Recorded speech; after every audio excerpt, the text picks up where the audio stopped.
भगवान शंकर आज कथा के इतने बड़े प्रेमी हैं कि कैलाश पर्वत, उत्तर भारत, हजारों फुट ऊंचे कैलाश पर्वत से उतरे और उतर करके कहां गए?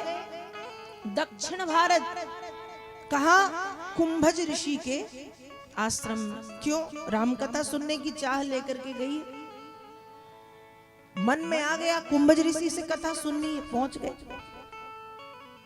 और जब कुंभज ऋषि के आश्रम में पहुंचे तो कुंभज ऋषि तो कथा कह ही रहे थे, लेकिन कुंभज ऋषि ने आज जैसे ही भगवान शंकर को आते हुए देखा तो कुंभज ऋषि अपनी आसन से उठ करके खड़े हो गए।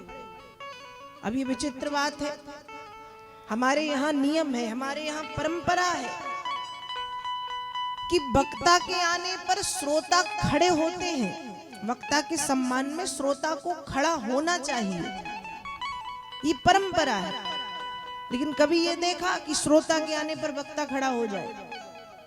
कितना भी बड़ा कोई भी व्यक्ति आ जाए, वक्ता अपनी आसन से उठ करके खड़ा नहीं होगा, होता ही नहीं। कोई भी आए बैठे बैठे हाथ जोड़ लेंगे, सिर झुका लेंगे, लेकिन उठते नहीं अपनी आसन से, और नियम भी यही कहता है।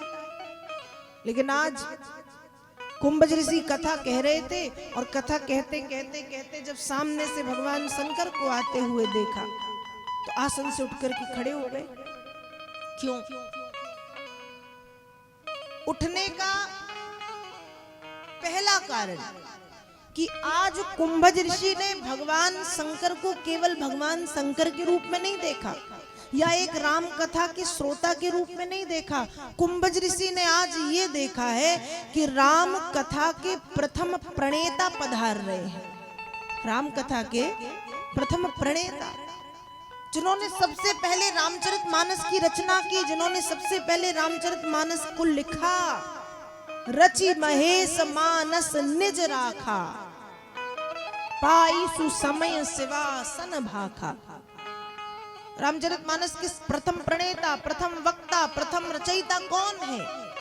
हमको लगता है ब्रह्मर्षि वाल्मीकि हैं, हमको लगता है काकभूषुंडी जी हैं, हमको लगता है भरद्वाज जी। नहीं, इनमें से कोई नहीं। रामचरितमानस के प्रथम प्रणेता, प्रथम रचयिता भगवान शंकर हैं। सबसे पहले भगवान शंकर ने राम कथा की रचना की। रचि महेश मानस निज राखा, मानस की रचना करके अपने मानस में छिपा करके मानस को रखा है। और पाई सुसमय, जब शुभ समय आया है तब शिवासन भाखा, तब महादेव ने ये कथा भवानी को, जगदम्बा को सुनाई।